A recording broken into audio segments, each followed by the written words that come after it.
కాళేశ్వరంపై ప్రభుత్వం చేస్తున్న కుట్రలు మరోసారి బయటపడ్డాయని చెప్పుకోవచ్చు.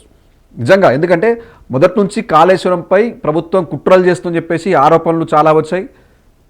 ఇప్పుడు చెప్పబోయే విషయం కూడా దానికి దగ్గరగా ఉంది. అంటే ప్రభుత్వం దీనిపై నిజంగానే కుట్రలు చేస్తుందా అనే అనుమానాలకు మరింత బలం చేకూరుస్తుంది. ఎందుకని ఒకసారి మనం తెలుసుకునే ప్రయత్నం చేద్దాం. ముందుగా ఈ ఏడాది వర్ష ప్రభావం చాలా తక్కువ ఉందని చెప్పేసి ముందు నుంచే వాతావరణ శాఖ హెచ్చరిస్తుంది. పడ్డ ప్రతి చినుకుని ఆ వరదని కాపాడుకొని సాగుంటే అవసరాలకు వాడుకోవాలని చెప్పి కూడా చెప్పింది. ఇప్పుడు ప్రస్తుతం మన రాష్ట్రంలో ఆల్రెడీ జూలై ఎండింగ్కి వస్తున్న ఒక్క వాన అంటే మంచి వాన, ఒక్క వాన పడలేదు, అది మనకు తెలుసు. కానీ పైన పడ్డ వర్షాలకి గోదావరిలో వరద పోతుంది. రోజుకు కొన్ని టీఎంసీల నీళ్లు మేడిగడ్డ మీద నుంచి అటు ఏపీకి, అక్కడి నుంచి సముద్రం పాలవుతున్నాయి.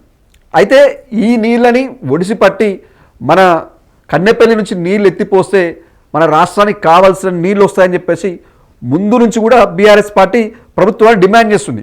ఏదైనా కోపం ఉంటే, రాజకీయ కక్షలు ఉంటే పక్కన పెట్టండి, అదేమన్నా ఉంటే మా మీద చూపించండి తప్ప నీళ్ళ విషయంలో ఇలాంటి చర్యలు తీసుకోకుండా దాన్ని మా మీద కోపంతో నీళ్లు ఎత్తిపోయకుండా చేస్తే అది కరెక్ట్ కాదు, రాష్ట్రానికి ఇది తీరని అన్యాయం జరుగుతుందని చెప్పేసి మొత్తుకుంటుర్రు, డిమాండ్ చేస్తున్నారు, పాదయాత్రలు చేసుకుంటూ వెళ్ళరు, నీళ్లు విడుదల చేయండి అని చెప్పారు. ఇటు బీఆర్ఎస్ పార్టీనే కాదు, కొంతమంది రిటైర్డ్ ఇంజనీర్లు కూడా ఆ కన్నెపల్లి నుంచి నీళ్ళు ఎత్తిపోయొచ్చు అని కూడా చెప్పారు. చెప్పేదానికి సీఎం గారు కూడా ఒక ప్రెస్ మీట్ పెట్టారు. అంతకుముందు అంటే సీఎం ప్రెస్ మీట్ ముందు ఈటెల రాజేందర్, బీజేపీ ఎంపీ ఈటెల రాజేందర్ కూడా కన్నెపల్లి నుంచి నీళ్ళు ఎత్తిపోయండి, రైతులకు నీళ్ళు ఇవ్వండి అని చెప్పేసి కూడా ఆయన డిమాండ్ చేసిండు.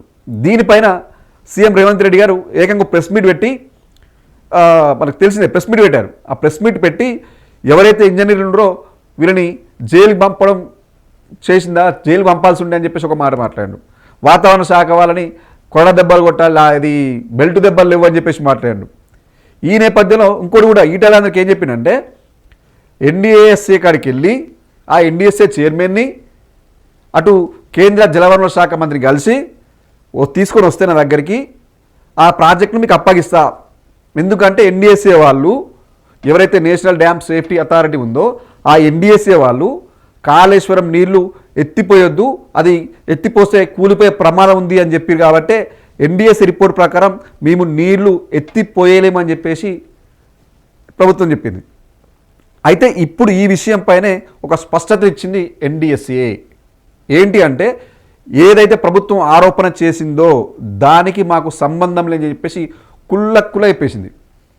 ఏ విషయం అంటే, నీళ్లు ఎత్తిపోయొద్దు అని మేము చెప్పలేదు, నీళ్లు ఎత్తిపోసే విషయంలో మేము జోక్యం చేసుకోలేము, అది మా పరిధిలోకి రాదు అని స్పష్టంగా చెప్పింది. దీనికి సంబంధించిన ఆదేశాలు కూడా ఇచ్చింది. మరి ఎందుకు మరి ప్రభుత్వం ఆ ఎన్డీఎస్ఏ వల్ల అలా ఇయ్యలేదని చెప్తుంటే మరి ప్రభుత్వం ఎందుకు ఇట్లా చెప్తుంది?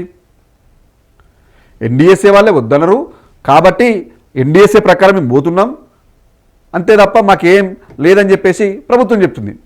ఎన్డీఎస్ఏ వాళ్ళు ఏం చెప్తున్నారు, అసలు ఆ నీటి ఎత్తిపోతకు మాకు సంబంధం లేదు, మేము కేవలం ఆ ప్రాజెక్టు భద్రతకు సంబంధించి ఆ నిర్మాణ స్థిరత్వాన్ని పర్యవేక్షించడమే మా బాధ్యత, ఆనకట్టల తనిఖీలు, భద్రతా పరిశీలనలు వీటిని పరిశీలిస్తుంది తప్ప నీళ్లు ఎత్తిపోసే విషయంలో మా జోక్యం ఉండదంటూ ఎన్డీఎస్ఏ సభ్యుడు రాకేష్ తోతేజా అనే వ్యక్తి అధికారికంగా ఒక మెయిల్ చేసిండు. అయితే ఎందుకంటే ఈ ఎన్డీఎస్ఏ ఈ విషయం ఏదైతే ప్రభుత్వం ఎన్డీఎస్ఏ వాళ్ళు రిపోర్ట్ ఇచ్చి కాబట్టి మీ నీళ్ళు ఎత్తిపోసని చెప్పి చెప్తున్నారు కదా, దీనిపైన ఒక వ్యక్తి ఎన్డీఎస్ఏకి ఒక మెయిల్ చేసిండు. నిజంగానే ప్రభుత్వం చెప్తున్నట్టు ఆ ఎన్డీఎస్ఏ నీళ్ళు ఎత్తిపోయొద్దని మీకు చెప్పారా లేదా, కావాలి నాకు ఇన్ఫర్మేషన్ కావాలని చెప్పేసి ఒక వ్యక్తి ఎన్డీఎస్ఏకి మెయిల్ చేస్తే ఆ మెయిల్కు స్పందించి ఎవరైతే ఎన్డీఎస్ఏ సభ్యులు ఉన్నారో రాకేష్ తేతోజా రిప్లై ఇచ్చిండు. ఆ రిప్లై ఏందో ఒకసారి మనం తెలుసుకునే ప్రయత్నం చేద్దాం. కాళేశ్వరం ప్రాజెక్టు నుంచి రైతులకు నీటిని ఎత్తి పంపాలి లేదా అనే నిర్ణయం తీసుకునే అధికారం జాతీయ ఆనకట్టల భద్రతాధికార సంస్థ అంటే ఎన్డీఎస్ఏకి లేదు అని స్పష్టంగా చెప్పాడు. అంతేకాదు ఎన్డీఎస్ఏ ప్రధాన బాధ్యత ఆనకట్టలు, బ్యారేజీల భద్రత మరియు నిర్మాణ స్థిరత్వాన్ని పర్యవేక్షించడం మాత్రమే.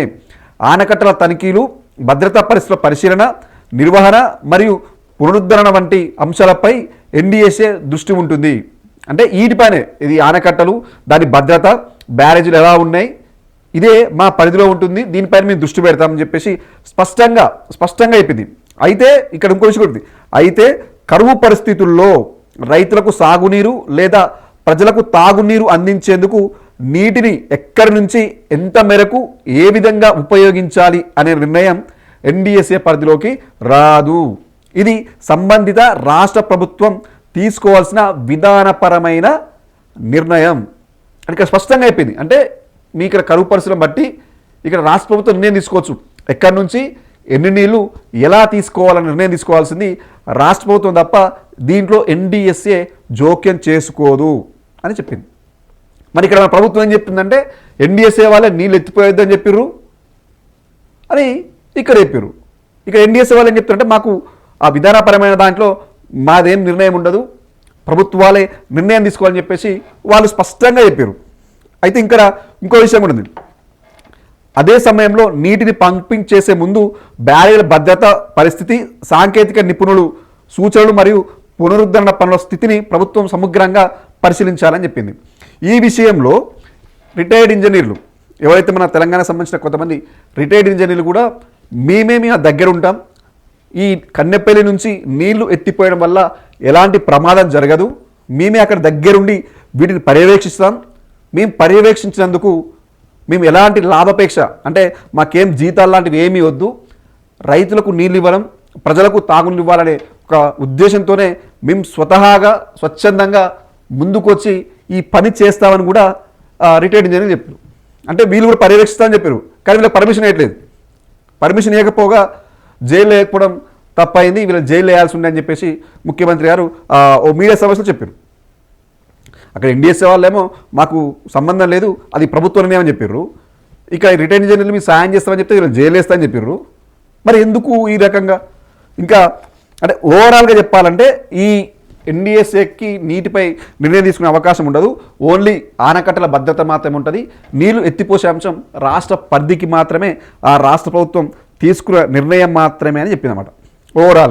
ఓవరాల్గా ఎన్డీఎస్ఏ ఇచ్చిన మెయిల్లో ఏంటంటే ఇది స్పష్టంగా తెలిపింది. కానీ మరి ఎందుకు ఈ ప్రభుత్వం ఈ నీళ్లు ఎత్తిపోయడానికి వెనకడుగు వేస్తుంది?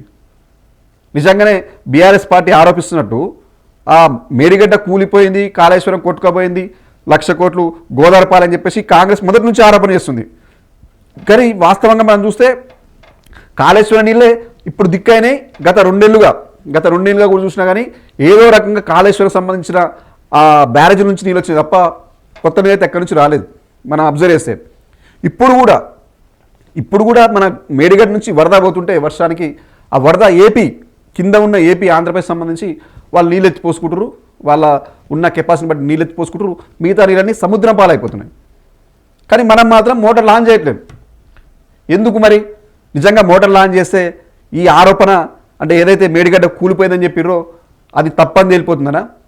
వీళ్ళు మొదటి నుంచి ఇది 2023 అసెంబ్లీ ఎలక్షన్స్ ముందు నుంచి కాళేశ్వరం కూలిపోయింది అని చెప్పారు.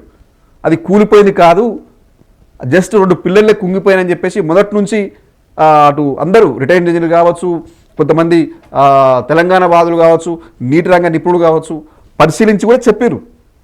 కానీ ప్రభుత్వం మాత్రం, కాంగ్రెస్ ప్రభుత్వం మాత్రం మొదటి నుంచి ఒక ఎజెండాగా పెట్టుకొని కూలింది మనం మామూలు సామెత ఉంటుంది, ఏదైనా ఒక పదాన్ని పదే చెప్తే అదే జనాల్లోకి వెళ్ళిపోతుంది, అదే నమ్ముతారని చెప్పేసి ఒక సామెత ఉంటుంది కదా, ఆ స్టైల్లో కాళేశ్వరంపై నిజంగానే కూలింది అని చెప్పేసి ప్రజల్లోకి కూలిందనే విధంగా తీసుకెళ్లే ప్రయత్నం చేసిరని స్పష్టమవుతుంది ఇప్పుడు దీనిపైనే. ఎందుకంటే గత 2 ఏళ్ళుగా ఆగిపోయింది. మరి అదే ఎన్డీఎస్ఏ కూలిపోయిందనే దగ్గర ఏమని చెప్పింది, రిపేర్ చేయమని చెప్పేసి గత ఏడాది చెప్పింది. గత ఏడాది కొంచెం ఆ ఐటీ రిపేర్ చేస్తే మంచిగా వాడుకోవచ్చు అని చెప్పింది.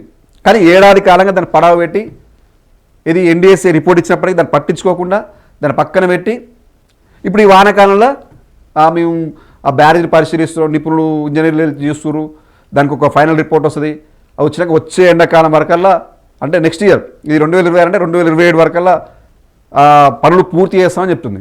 కానీ అంటే మనం చూస్తే కామన్గా చేయరు. ఎందుకంటే 2027 కూడా అది 2028 దాకా కాదు. అది ఎప్పుడు తీసుకొస్తారు చేస్తే ఒకవేళ అంటే ఎలక్షన్ ముందు తీసుకొచ్చి దాన్ని ఒక ఎన్నికల ప్రచారానికి అస్త్రంగా వాడుకుంటారు. ఎందుకంటే అసెంబ్లీ ఎన్నికల్లో, పార్లమెంట్ ఎన్నికల్లో, ప్రతి ఎన్నికల్లో కాళేశ్వరం అడ్డు పెట్టుకునే కాంగ్రెస్ పార్టీ ప్రచారం చేసింది. రేపు మళ్ళీ ప్రచారానికి అస్త్రం కావాలంటే మళ్ళీ కాళేశ్వరాన్ని ఈ విధంగా అస్త్రంగా వాడుకొని వస్తుంది తప్ప దీన్ని నిజంగా రైతులకు, ప్రజలకు అక్కెరకు వచ్చే మాత్రం గ్రహించడం లేదు, గుర్తించడం లేదు మాత్రం స్పష్టంగా అర్థమవుతుంది.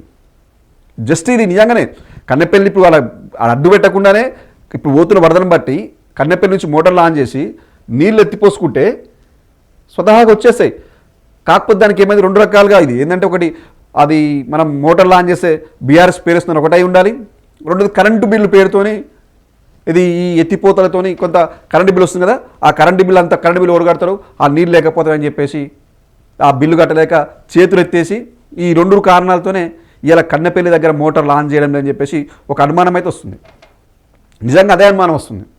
అందుకే ఇప్పుడు కూడా ఏమని చెప్తారు, ప్రతి మంత్రి కావచ్చు, ఎమ్మెల్యే కావచ్చు, వరి వేయొద్దు మీరు, అంటే వర్షాలు తక్కువ ఉన్నాయి, నీళ్ళు లేవు కాబట్టి మీరు వరి పంట కాకుండా ప్రత్యామ్నాయ పంటలు వేసుకోవాలి అని రైతులకు బెదిరిస్తున్నారు రకంగా.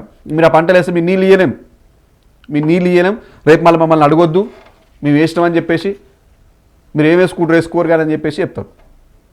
అరే నీళ్ళు పక్కపడినే పోతున్నాయి, ఆ నీళ్ళు ఎత్తిపోసుకునే అవకాశం ఉన్నప్పుడు ఎత్తిపోసుకోరు, వర్షాలు పడతలేవని తెలుసు, ఈ అవకాశం ఉన్నప్పుడు ఎందుకు ఎత్తిపోసలేరు? దాని నిజంగానే ఆరోపణ వస్తున్నట్టు బీఆర్ఎస్ పేరు వస్తుందనేనా, లేకపోతే ఈ కరెంటు బిల్ కట్టలేకనా, లేకపోతే నిజంగా ఈ రైతులకు నీళ్ళు ఇస్తే వరి పంట బాగా పండిస్తే అది కొనాలి, దానికి ఏదైతే వీళ్ళు బోనస్ చెప్పినో బోనస్ ఇవ్వాల్సి వస్తుంది, అది ప్రభుత్వం పైన ఆర్థిక భారం అవుతుంది కాబట్టి అందువల్ల అసలు ఆ పంటలు వేయవద్దని చెప్పేసి చేతులు దుక్కే ప్రయత్నమా? మరి ఎందుకోసం అనేది మాత్రం ఇది తెలియట్లేదు. మొన్న కూడా దేవాలయాలకు సంబంధించి మొన్న హరీష్ రావు కూడా స్పందించిండు దీనిపైన. ఇది అక్కడ ఉన్న 10 మోటార్లు ఆన్ చేస్తామని చెప్పేసి కొంతమంది మంత్రులు వాడికి వెళ్ళిరు, వాళ్ళు పోయినప్పుడు 9 నడుస్తున్నాయి, వాళ్ళు వచ్చినాక 5 నడుస్తున్నాయని చెప్పేసి ప్రెస్ మీట్ పెట్టి అక్కడ దేవాలయాలకు సంబంధించి చెప్పిండు. అంటే రోజుకు మనం ఎత్తిపోసుకునే నీళ్ళు అవకాశం ఉన్నప్పటికీ దేవాలయం నుంచి అంటే దాదాపు ఇప్పటివరకు 12 టీఎంసీల నీళ్ళు ఎత్తిపోసుకునే అవకాశం ఉన్నా కనీసం 2 టీఎంసీల నీళ్ళు కూడా ఎత్తిపోసుకోలేకపోయింది అని హరీష్ రావు స్పందిస్తే దాని మీడియా పైన పెడితే నిన్న హడావిడిగా మొత్తం ఆయన మొన్న ప్రెస్ మీట్ పెట్టిండు, నిన్న వెంటనే 9 పంపులు ఆన్ చేశారు. ఇది దేవాలయాలకు సంబంధించి నీళ్ళు ఎత్తిపోస్తుంది. ఇప్పుడు అవి మంచిగా సమ్మక్క సారక బ్యాధ్లోకి వాటర్ వచ్చేస్తున్నాయి. మరి నీళ్ళు ఇట్లా ఉన్నప్పుడు కూడా మనం ఎత్తిపోసుకోపోతే ఎలా? మీ రాజకీయాల కోసం, మీ పదవుల కోసం, మీ వేరే కారణాల కోసం ఇలా ప్రజలని, రైతులను ఇన్ని రకాల ఇబ్బంది పెట్టడం కరెక్ట్ కాదు కదా. సో స్పష్టంగా ఎందుకంటే ఇప్పుడు ఇన్ని రోజులు ఈ కాళేశ్వరం పైన ఎన్డీఎస్ఏ అని చెప్పేసి అడ్డు పెట్టుకుంటూ వచ్చారు. కానీ ఇలా ఎన్డీఎస్ఏనే స్పష్టంగా చెప్పింది, ఇది మా బాధ్యత కాదు, మా పరిధిలోకి రాదు, నీళ్ళు ఎత్తిపోసే అంశం రాష్ట్ర ప్రభుత్వం సంబంధించిందని. మరి చూద్దాం, మరి నిజంగానే అంటే సీఎం గారు మనం చెప్పిండు ఏమని ఈటలందరికీ, ఈ తెలంగాణ ప్రజలపై నీకు ప్రేమ ఉంటే పోయి ఎన్డీఎస్ఏ చైర్మన్ కలువు, పోయి కేంద్ర మంత్రి జలశక్తి మంత్రిని కలిసి తీసుకురా అని చెప్పింది కదా. ఈరోజు ఎన్డీఎస్ఏ వాళ్ళు, అదే ఎన్డీఎస్ఏ సంబంధించిన వాళ్ళే స్పష్టంగా చెప్పారు ఏమనంటే, మీ అవసరాలకు తగ్గట్టు, మీ కరువు పరిస్థితులకు తగ్గట్టు నీళ్లు ఎక్కడి నుంచి ఎన్ని ఎత్తిపోసుకోవాలి అనే నిర్ణయం మీ చేతుల్లో ఉంది, మీరు నేను తప్ప మా జోక్యం ఉండదు అని చెప్పేసి స్పష్టంగా చెప్పింది. సో మరి ఇప్పటికైనా ప్రభుత్వం నిజంగానే ఈ కాంగ్రెస్ ప్రభుత్వానికి ప్రజలపై ప్రేమ ఉంటే, రైతులపై ప్రేమ ఉంటే, నిజంగా ఇది ప్రజాపాలన అని చెప్పుకుంటుంది కదా, ప్రజాపాలన అయితే ఈ రాజకీయాలు పక్కన పెట్టి ఎన్డీఎస్ఏ ఇప్పుడు చెప్పిన దాని ప్రకారం అన్నా కొంతమంది సీనియర్ ఇంజనీర్ని తీసుకెళ్ళి మీ అనుమానం కూడా నివృత్తి చేసుకోవడం కోసం రిటైర్డ్ ఇంజనీర్లు, సీనియర్ ఇంజనీర్లు తీసుకెళ్ళి ఒకసారి ఆ మేడిగడ్డ బ్యారేజ్ పరిశీలించమని చెప్పి, దాని తర్వాత ఎక్కడి నుంచి అయితే మనకి ఇప్పుడు అవకాశం ఉందో అక్కడి నుంచి నీళ్ళు ఎత్తిపోస్తే కనీసం తాగే నీళ్ళని ఉంటాయి. ఎందుకంటే రానున్న రోజుల్లో ఇప్పుడు మనం నీళ్ళు ఎత్తిపోసుకోకపోతే రానున్న రోజుల్లో నీళ్ళ కొరత తీవ్రంగా ఉంటుంది, తీవ్రంగా. ఎందుకంటే ఆల్రెడీ హైదరాబాద్కు నీటి కొరత ఇప్పటికీ ఉంది, మామూలుగా ఈ సమయానికి ఉండదు. వర్షాకాలంలో అన్నప్పుడు వర్షాలు ఉంటాయి కాబట్టి నీళ్ళు ఆటోమేటిక్గా ఉంటాయి, భూగర్భ జలాలు పెరుగుతాయి, వాటర్ కూడా సరిపడా వచ్చేది. కానీ ఇప్పుడు లేదా పరిస్థితి, ఎండాకాలం కంటే తీవ్రంగా ఉంది కొరత, నీటి కొరత మన హైదరాబాద్లో. ప్రతి ఇంటికి, ప్రతి అపార్ట్మెంట్కు ట్యాంకర్ వెళ్ళని రోజే లేదు. ప్రతిరోజు ట్యాంకర్ బుక్ చేసుకుంటారు. ట్యాంకర్ బుక్ చేసుకుంటే కూడా ఇది ఒక్కటో రోజు, రెండో రోజు కూడా కాదు, రోజులు పడుతుంది. 2 వారాలు 3 వారాల తర్వాత కానీ ఒక ట్యాంకర్ నీళ్ళు వచ్చే పరిస్థితి లేదు. అంటే ఇప్పుడు ఇంత దారుణమైన పరిస్థితులు ఉన్నాయి. జూలై ఇప్పుడు వర్షాలు పడకపోతే ఉన్న నీళ్ళని మనం ఎత్తిపోసుకోకపోతే ఆ నీళ్ళన్నీ వృధా అయిపోయిన తర్వాత అదే సామెత అన్నట్టు చేయిలు కాలేక ఆకులు పట్టుకున్న పరిస్థితి వస్తే అసలు దారుణంగా ఉంటుంది. ఎందుకంటే ఏదో కొనుక్కునే వస్తువులు కూడా కాదు, పక్క షాప్లో పోయి కొనుక్కుందాం, లేకపోతే మన షాప్లో అయిపోతే మన ఇంట్లో అయిపోతే వస్తువు పక్క షాప్లో కొనుక్కొచ్చుకుందాం, లేకపోతే పక్కనకి వెళ్ళి ఉద్దరెచ్చుకుందా కూడా ఉండదు. ఇది నీళ్లు అవి తయారు చేయడానికి కూడా ఉండదు. ఏదో ఇప్పుడు ఏదో ప్లాస్టిక్ బియ్యం అని చెప్పేసి అని, లేకపోతే బియ్యం లేకపోతే చపాతి చేసుకోవడము, కాకపోతే ఉప్మా చేసుకోవడం, ఏదో చేసుకుంది బతుకోవచ్చు. కానీ నీళ్ళు లేకపోతే తయారు చేయగలుగుతాము మనం? చేయలేం. అది తయారు చేసే వస్తువు కాదు. కాబట్టి సీరియస్గా, ఎందుకంటే సీరియస్ అంశం, చాలా సీరియస్గా దీనిపై దృష్టి పెట్టి నిజంగా ప్రభుత్వానికి ప్రజల పట్ల చిత్తశుద్ధి ఉంటే అక్కడికి వెళ్ళి ఆ నీళ్ళు ఎత్తిపోయండి. మీరు రాజకీయాల తర్వాత చూసుకోండి, ఆ ప్రజలు నిర్ణయిస్తారు. ఎందుకంటే ఎవరు దానికి బాధ్యులు, ఎవరు తప్పు, నిజంగా తప్పు జరిగిందా లేదా అనేది ప్రజలు చూసుకుంటారు. కానీ ఈ రాజకీయాల కోసం ఇలా కాకుండా ఇప్పటికైనా ఎన్డీఎస్ఏ ఇచ్చిన ఈ మెయిల్ రిపోర్ట్ ఆధారంగా ఒకసారి పరిశీలించి నీళ్లు ఎత్తిపోస్తే ప్రజలకు, అటు రైతులకు పంటలు పండించుకుంటారు, ప్రజలకు తాగేందుకు నీళ్ళు ఉంటాయి తప్ప, లేకపోతే రానున్న రోజున మాత్రం మరింత గొడ్డు పరిస్థితి వస్తుంది. మరి చూద్దాం మరి ప్రభుత్వం దీనిపై ఎలా రియాక్ట్ అవుతుంది, ఎలా స్పందిస్తుంది. ఈ ఎన్డీఎస్ఏ రిపోర్ట్ ఆధారంగా నీళ్లు ఎత్తిపోస్తుందా, లేకపోతే అలాగే పడావ పెడుతుందా లేదని చూడాల్సింది.